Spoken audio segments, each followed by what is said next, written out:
Hello, everyone. Welcome back to the AAS YouTube channel. And this is part of the good stuff. This is the AAS Journal Author Series. And I am super happy to have Raúl Antonio Amaya-Almazán with us today. Hey, Antonio. Hi, Frank. How are you doing? I am doing well on this July 13th of 2022 as we shoot this. And summer is in full swing here in Phoenix. We are getting our heat, we're getting our rain. It's actually the rainy season in Phoenix in July and August is when we get our rains. Okay. And Antonio, where are you at? Well, currently I'm at Bonn, Germany. Okay. But my PhD, I'm doing it at Puebla, Mexico. Cool. Very cool. So what takes you to Germany? Yeah, well, I'm going to Kospar, the meeting in Greece next week. Cool. So this week we were visiting some collaborators here in Max Planck Institute for Radio Astronomy. Very cool. World traveler. You're a world traveler. Very nice. Very cool. So did you say you are doing your PhD in Mexico? Yeah. Okay. I'm finishing, I believe, December this year. Awesome. That's very cool. Well, I look forward to calling you Dr. Antonio. That will be awesome. That will be very awesome. Very cool. Awesome. Very good. Okay. Antonio, what do you like to do for research that takes you on these world tours? Yeah, well, my main object of interest is blazars. Okay. In specific flat spectrum radio quasars that they show prominent emission lines in their optical spectrum. Yep. Very cool. Very cool. And that is going to bring us to this very awesome APJ article. It's open access, people. Go ahead and get it. You can get it for free. And we have the multi-wavelength analysis and C4 lambda 1549 angstrom emission line behavior from 2008 to 2020 of FSRQ B2 1633 plus 382. And Antonio, take us away. Thank you. First, let me introduce my co-authors, which are also my advisors of my PhD. Baram Chabushian and Victor Manuel Patiño Alvarez. Cool, good shout out. Okay, so my work especially is about the flat spectrum radio quasar B2 1633 plus 282.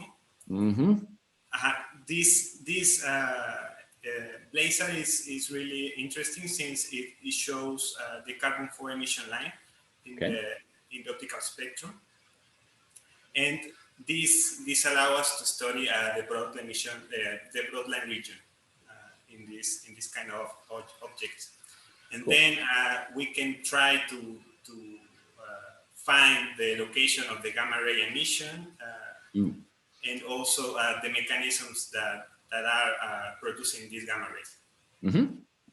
Good, cool. I'm with you. Yeah. So as an introduction, blazars are a type of active galactic nuclei that are super relativistic, and they have a jet pointed towards our line of sight. Also, as I mentioned before, the flat spectrum radio quasars show emission lines, prominent emission lines in the optical spectra, and they are highly variable in all frequencies. That's another important feature of this kind of objects is that they emit in all the electromagnetic spectrum.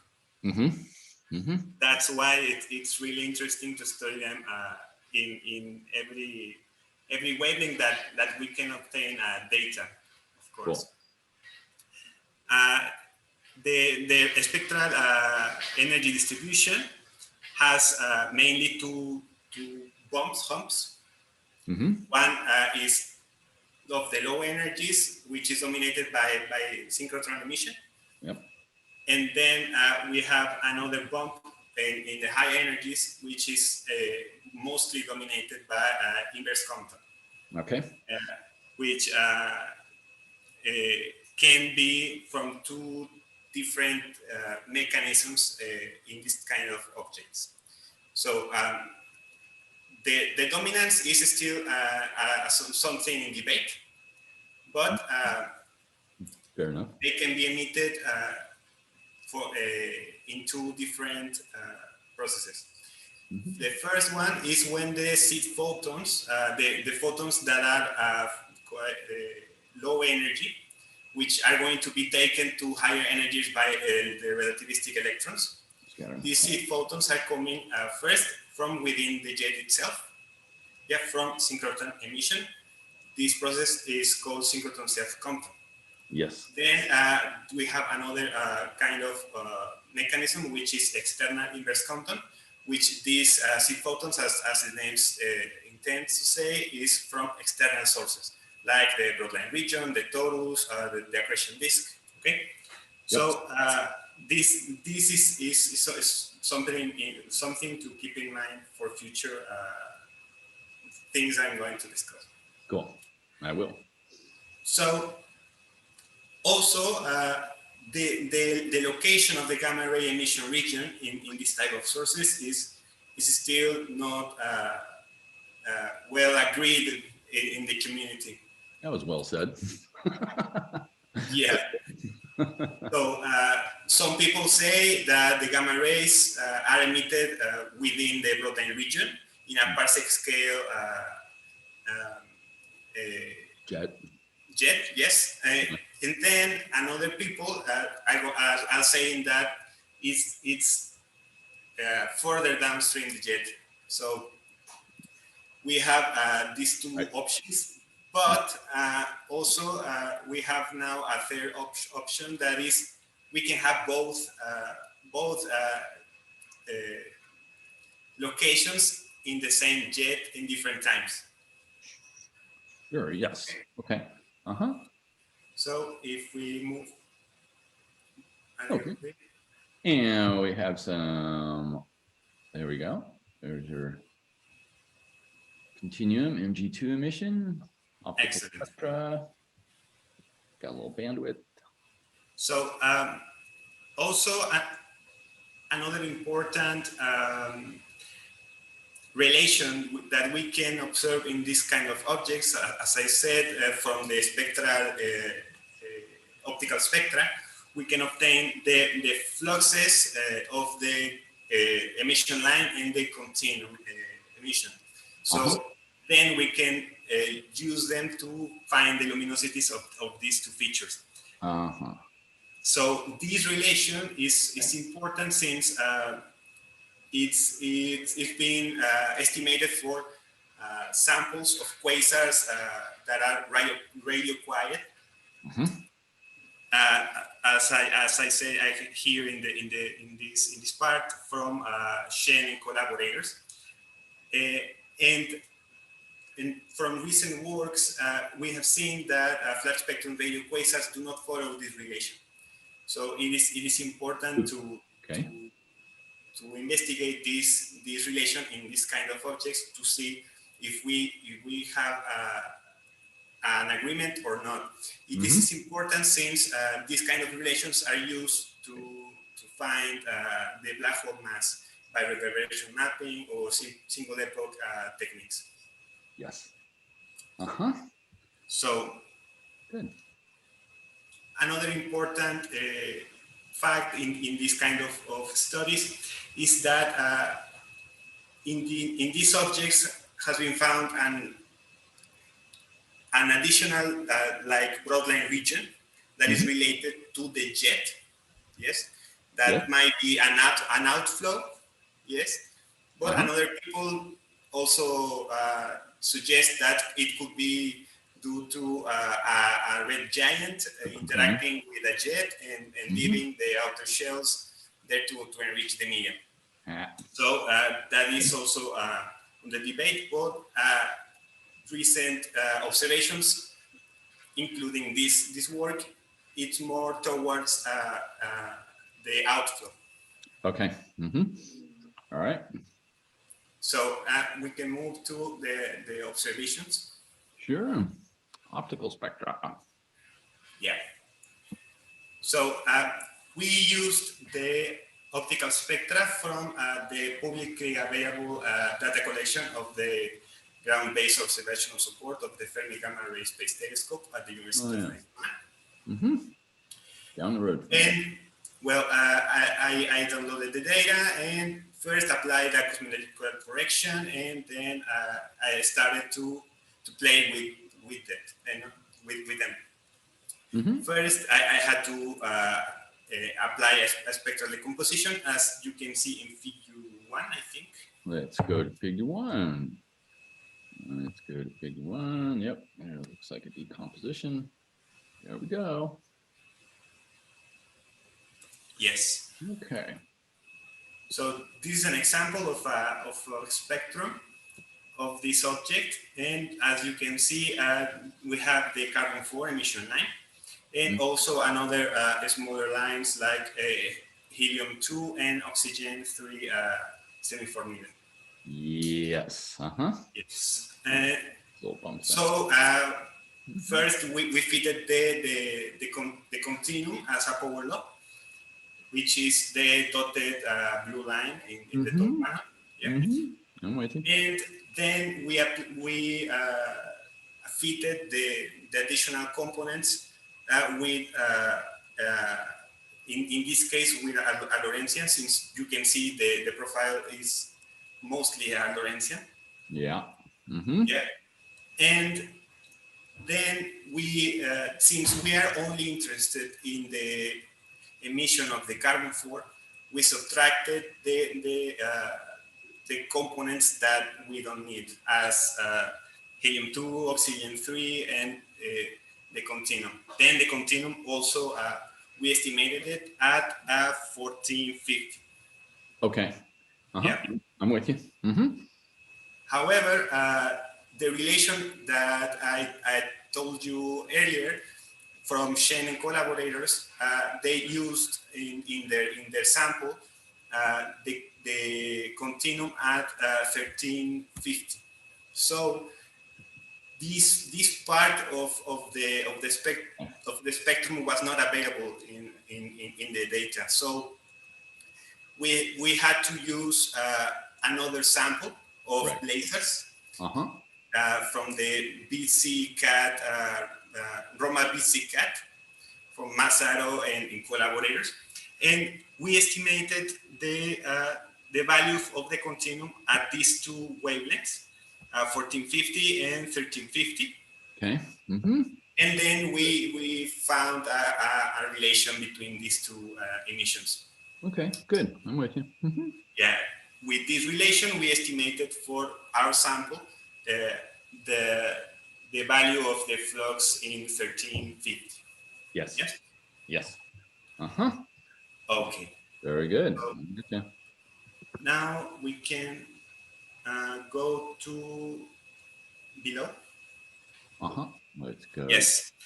So another important parameter that we used in this work is the non-thermal dominance parameter. So this parameter allows us to determine when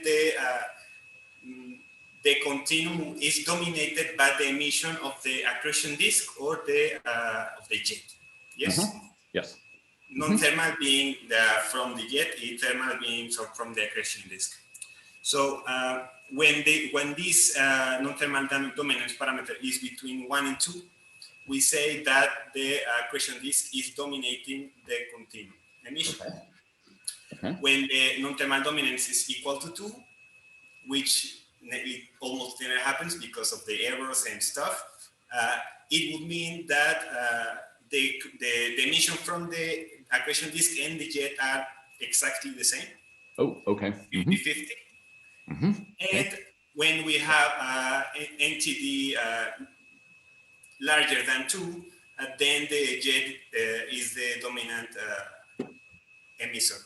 Okay, I'm with you. Yeah. Okay, so this concludes the part of the spectral observations.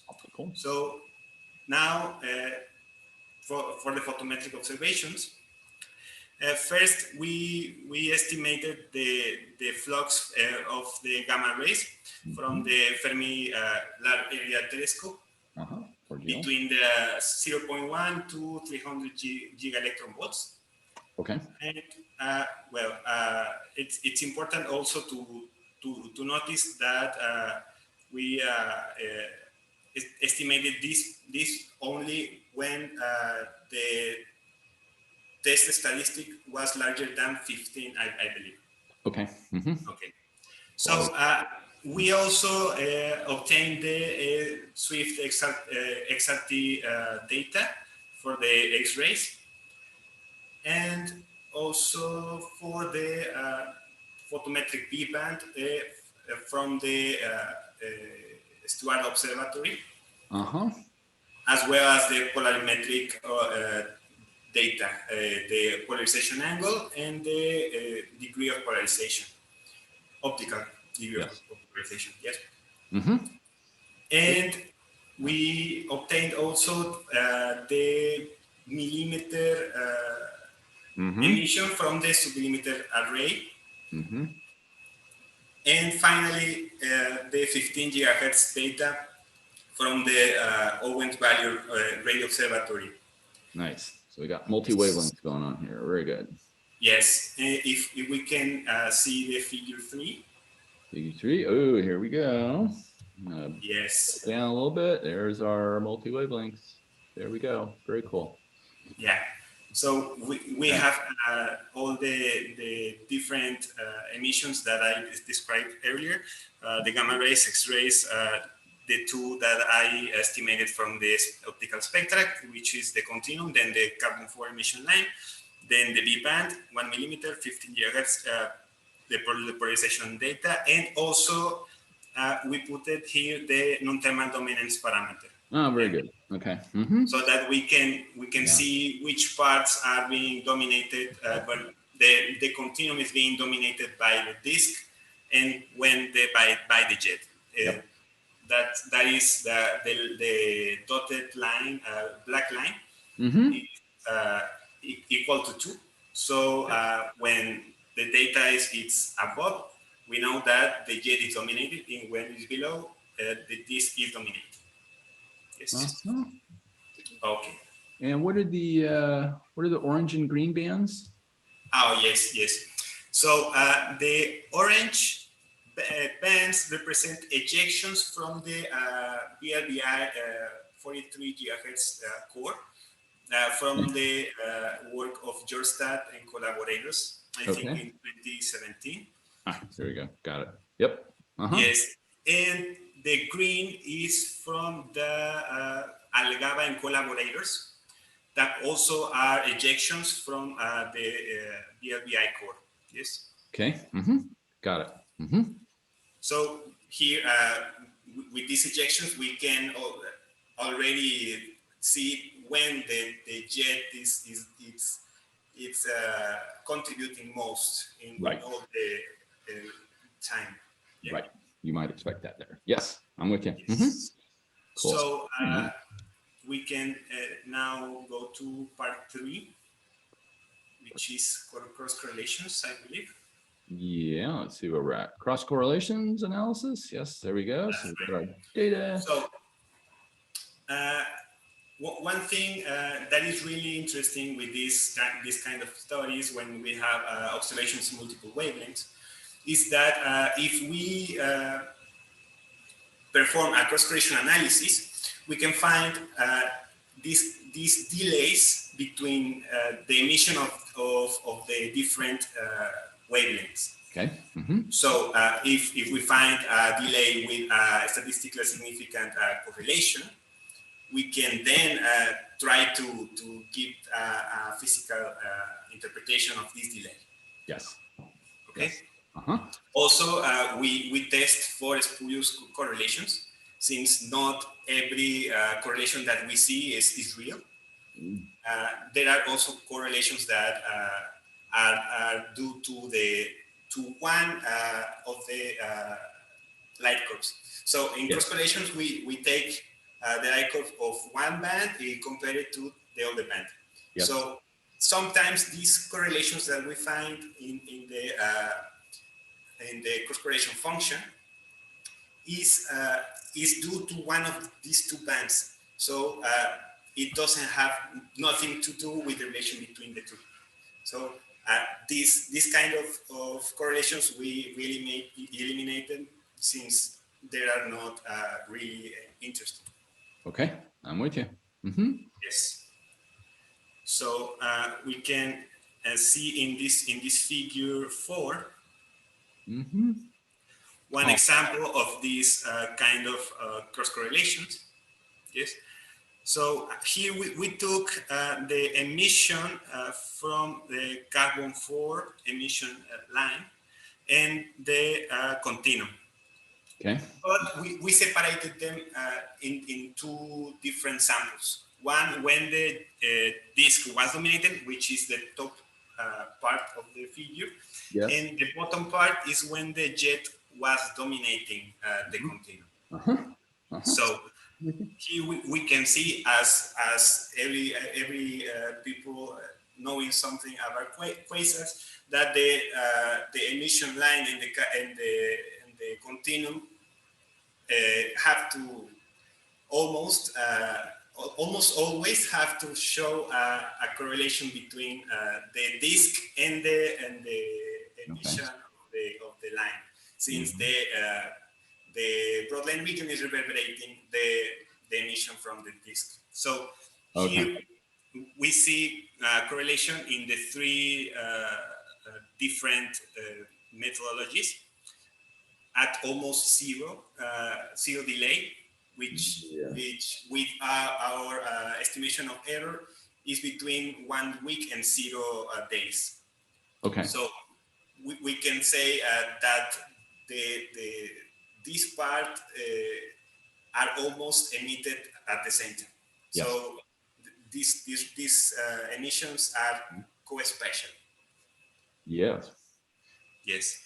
So now we can start talking a little bit about variability. Okay. Variability, photometric. Yes. Nice. So this part, I think it's easier to see it with figure 3, I think, since there are all the different wavelengths. Yes. Oh, very good. Okay, figure 5, light curves, 1 millimeter, 15. I think 3. Oh, sorry, I'm bad. It's okay. Figure 3. Oh, we're gonna go back. Gotcha. Yeah. Okay. Yes. So in variability and photometric variability, we try to visualize when these big changes in the flux of each of these bands is happening, and when these changes are related between these bands. Yeah. So as an example, we can see around mid 2009, we have a gamma ray flaring.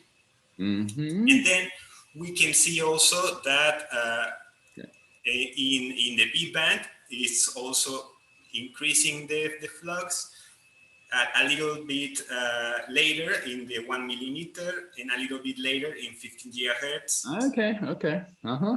Yes. So this is expected since this emission is almost certainly from the jet. So as the electrons are moving in the jet, they are losing energy. So that's why we see this delay between these different bands when they are losing energy. Yes. Good. So I think now we can go to the next part of variability. Okay. This is very large, and we could talk 4 hours. Oh, let's talk 4 hours. Yes. So we used this parameter known as fractional variability to estimate which of these bands are changing more. So as you can see in table 3, as one would expect, the gamma rays are the more variable, with 1.14. Yes. Yes. Sure. Then Once it settles down. as you can see, B band is also very variable. Then 1 millimeter is a little bit less, and 15 hertz a little bit less. Yes. And continuum is almost the same as B band. And X-rays, it should be also very variable. See, but we have very poor cadence in the light curve. So this result can be a little bit of the real variability of the X-rays. Fair enough. Sure. Yes. So now we can start talking about this. The next section of this section is carbon 4. Yeah, 4.2. Yes. Yeah. Okay. So it's important also to know when the carbon 4 emission line is responding to the changes of the ionizing continuum. Yes. So sure. we found the times when these kind of variations were happening. So the difficult part of this object is that it's almost imperceptible, the carbon 4 variability due to the changes in the continuum. So we think that almost certainly that this additional broadline region that we talked about in the beginning, that is related to the jet, is not very dense, that is easily to be ionized. So we cannot see these very high variations that we could see in other objects like CTA 102 or 3C45.3. Okay. In these other objects that are the same type, we can see this flare-like variability of the emission line. But in this object, we don't see this. So we estimated the 3 sigma above and below the mean value. I think the next figure is that. There we go. Okay. Yes. So here in panel 2 and panel 3, we can see the two features from the optical spectra. So as I said, the carbon 4 emission line is variable, but not very variable. These horizontal lines represent first the mean. This is the black thick line, and then the quiescent background is a parameter that we estimated to differentiate when it was like noise from this emission, and when it was a significant increase from this noise. Yes. Okay. So as you can see in the first part between 2000, a little bit earlier than 2009, 2010, we have this big gamma ray emission, but also we have a little bit above the quiescent background in the continuum. These green dots that are a little bit above the quiescent background. So this, as when in the legend, we can see that the green dots are when the continuum was dominated by the disk, and the purple dots is when the continuum was dominated by the jet. So Yes. in the period one is P1 in the first Gamma ray. part, yes. Mhm. So in the first part, we're seeing that the continuum was being dominated by the disk, yes. Yes. But we also see that we have a strong gamma ray emission. So what is happening here? So we think that we needed more observations in this P1 for spectral emission. But with this part, we can see that the carbon-4 emission line was responding to the changes of the continuum. Yes. Yes. Yes. In the first part, in 5,000 GVs. So this was in P1. In P2, we have something very interesting also. Since we have a strong gamma ray emission, we have a continuum that is dominated by the jet. Yes. And then we have something like an anti-correlation of the carbon-4 that is going below the mean of the emission. Yes. So this was very interesting that we are going to see later. And as you can see from the NTD parameter, the emission is dominated by the jet as expected from the gamma ray emission. Yeah, that's all consistent. Good. Yes. We'll so we are going to skip P3 and in P4. Got a big bang. Bang, bang. Yeah, that was nothing in this part. In P4, we have another big flaring event that is, as we saw in the other figure, I think figure 3, that we had ejections from the radar core.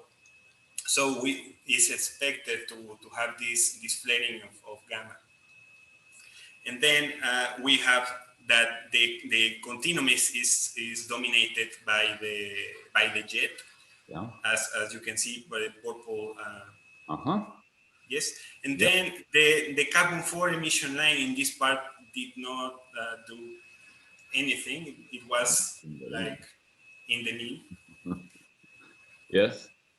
And then it was a lot of time that nothing really happened until like P7. Yes. In this part, we have another important gamma ray emission, another continuum emitted by the jet, and another like below. Yes. This part, we don't know exactly what happens since we don't have imaging studies of the jet, BRBI imaging studies of the jet that recent. Yes, but in the coming years, we're going to see what happened. Oh, okay. So we can now come back to the text. Okay. Where would you like? There's the C4. There's your Yeah, now we can go 4.3. Variability on 4. Yes. So we talked about the variability of the fluxes in relation with a time frame, Glycol variability. But we can also talk about the variability of the profile of the emission line, the carbon-4 emission line. Yes. So it's easier to explain if we see the figure that is above this part, I think. Yes, from the one from the left. So we can see this is the top part is the mean spectrum of all the spectra. Yes, and the bottom part is the root mean square RMS spectrum also. So these two are separated since The STUAR observatory has different configurations in the slit width, Yes.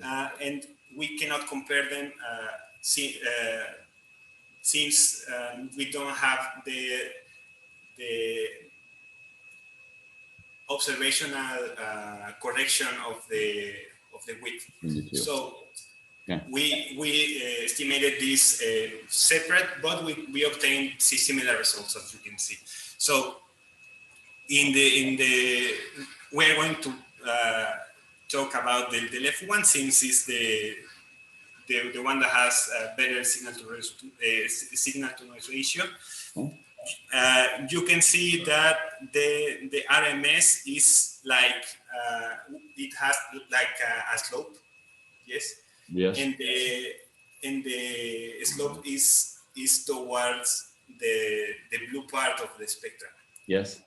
So this is really important, since the root mean square represents the variable component of the spectrum. This is the part that changes most of the profile. Got it. So we are having the part of the spectrum that is changing more is in the blue side of the profile. So we interpreted this part as an outflow, since the broad emission line is changing towards the blue side. As you can see, the blazar side are pointing towards us. Okay. So the jet is coming to us, and these clouds are coming to us.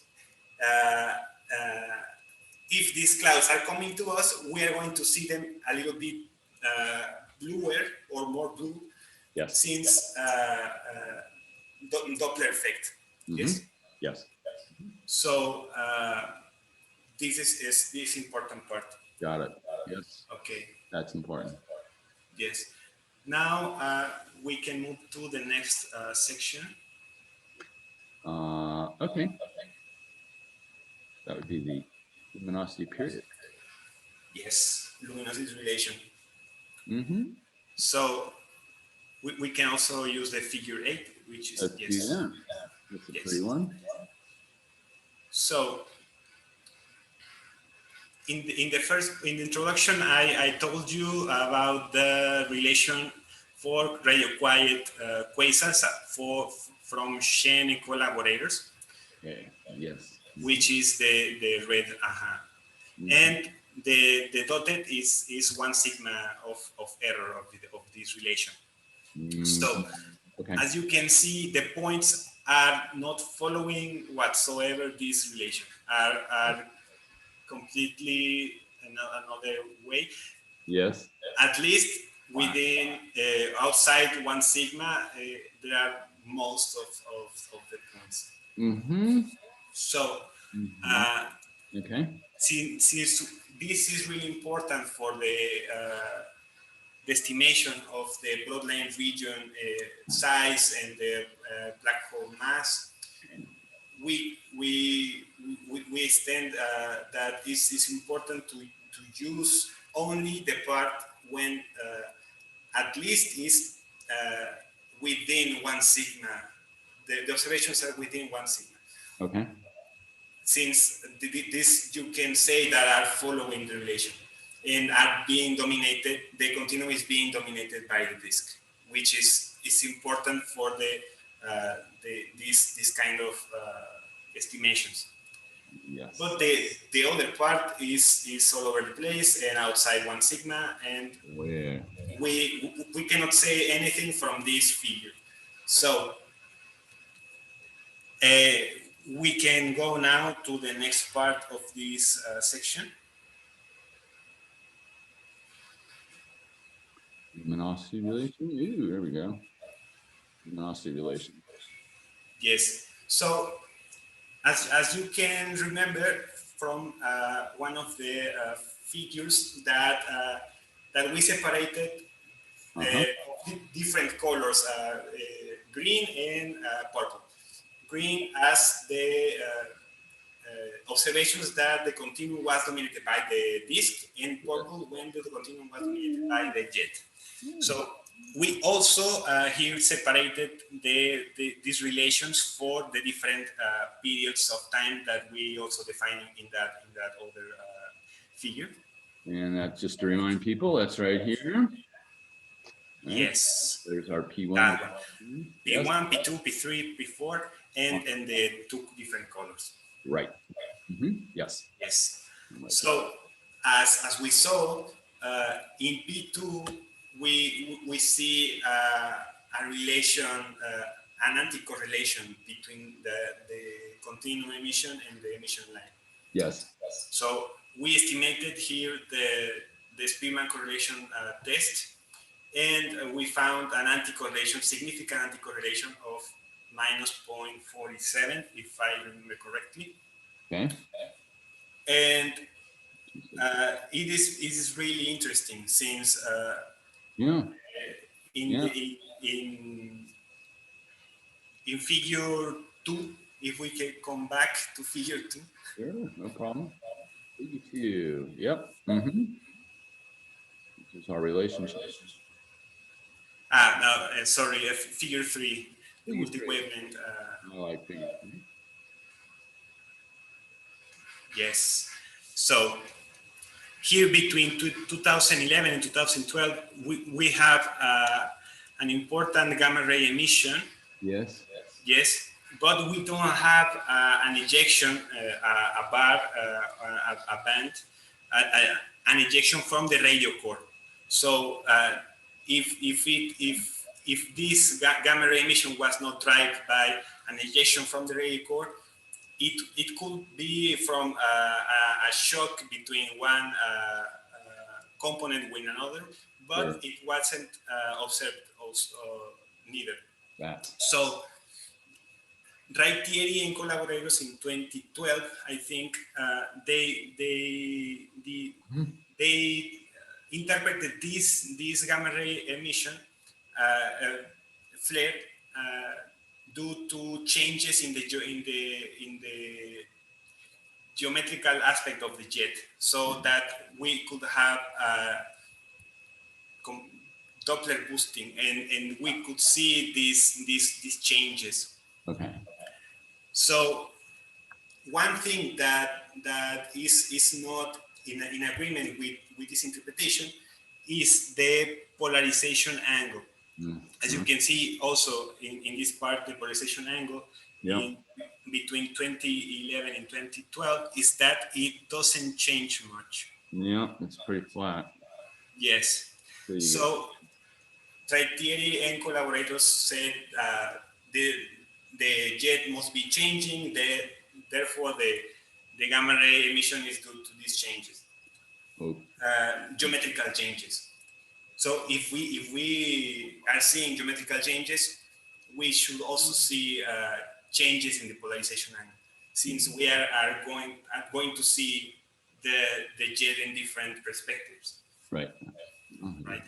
If we see that there are no changes in the polarization angle, then the jet wasn't changing much. Okay. Right.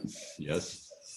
So we try to interpret this part with magnetic reconnection, since first we see this anti-correlation between the emission line and the continuum. Yes. This we can interpret it as the jet is stealing the material from the broadline region with the magnetic field. Yes. Yes. And then these clouds, this outflow is driving instabilities in the base of the jet. Okay. Sure. So these instabilities, there are simulations from another work, the Chatterjee and collaborators, I believe.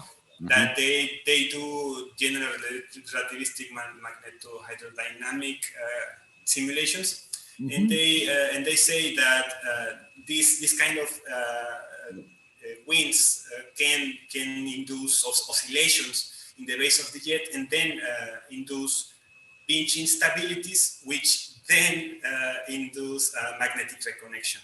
Okay, right. So this is one interpretation that we give to this gamma ray flare. Cool. Yes. So we can now move on to the next part. Which I think was figure 9.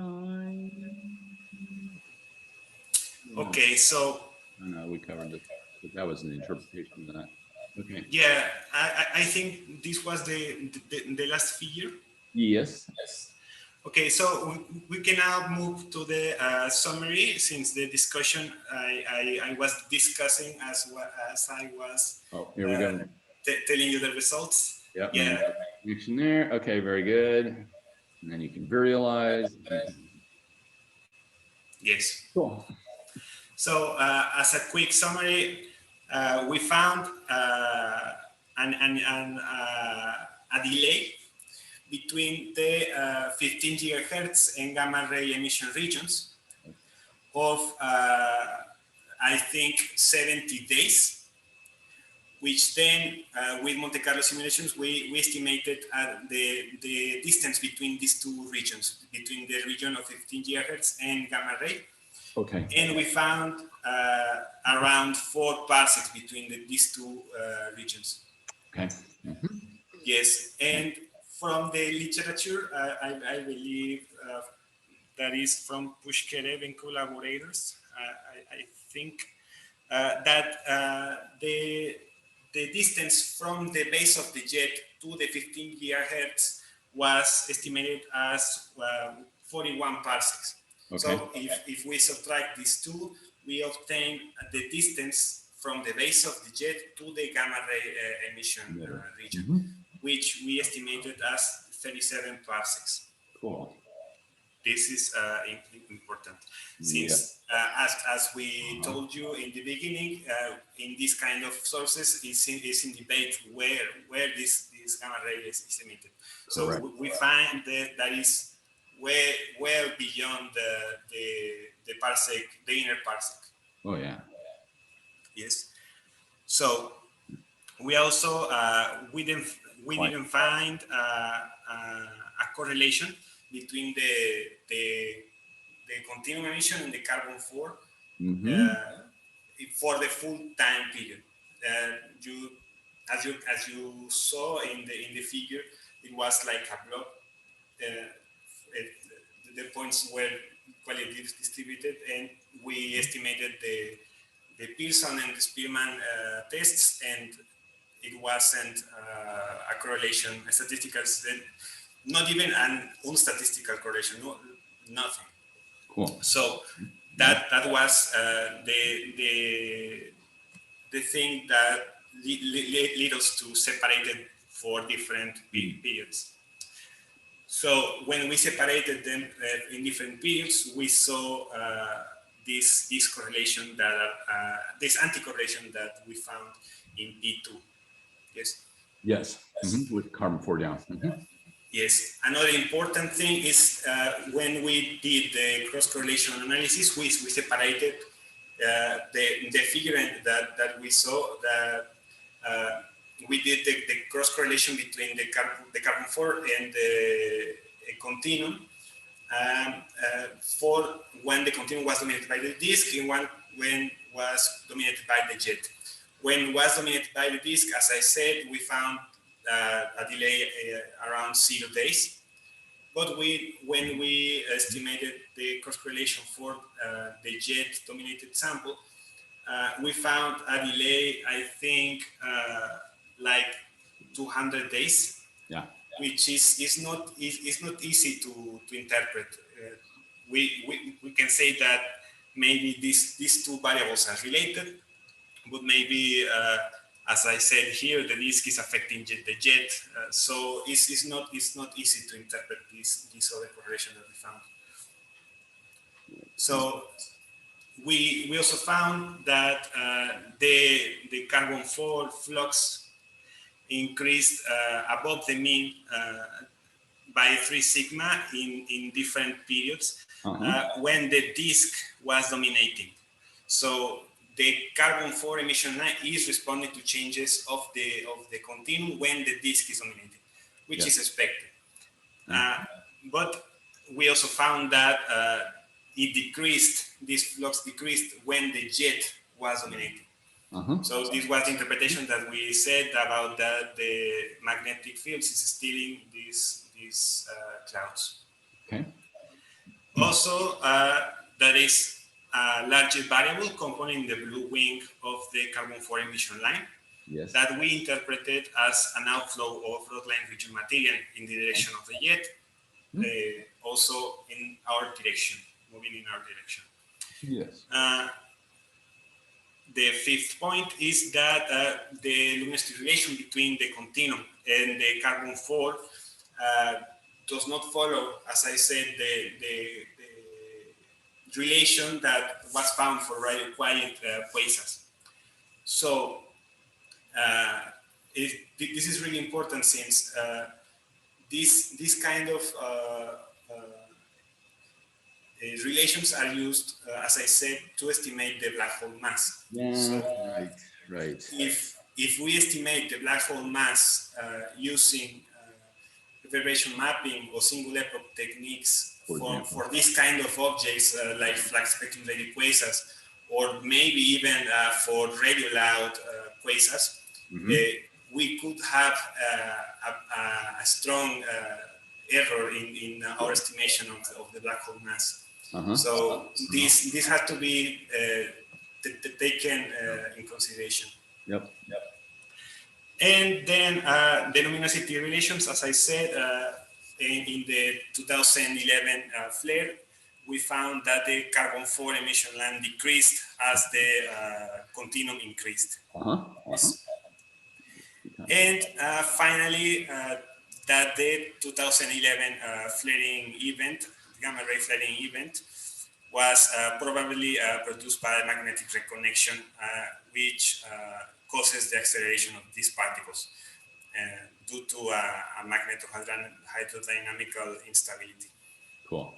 Between the interactions of the jet and the outflow that I was talking to you, telling you. So I think we ended the main part of the article. Yes, and there are 4 very lovely appendices on detailing cross correlations, detailing.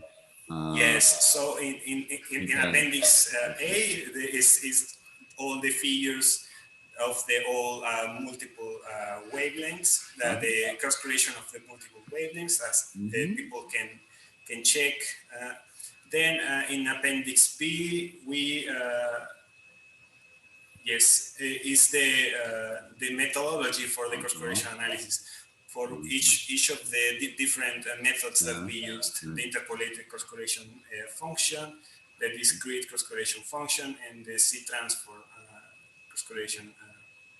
So this is the Appendix B. Appendix C, I think. And uncertainty in the time delay. Uncertainty in the delay, yes. So as you saw in the text, we give a delay, but we also give it with an uncertainty. So this is important to understand. And then finally, the significance of these cross correlations. So a correlation, you can give a correlation, but if it's not statistically significant, then you cannot trust it. So this is the methodology that we used. So if anyone can want to check this, this here is really interesting. Very good. All right. Antonio, thank you so much for walking us through a very lovely article. Thank you. This was really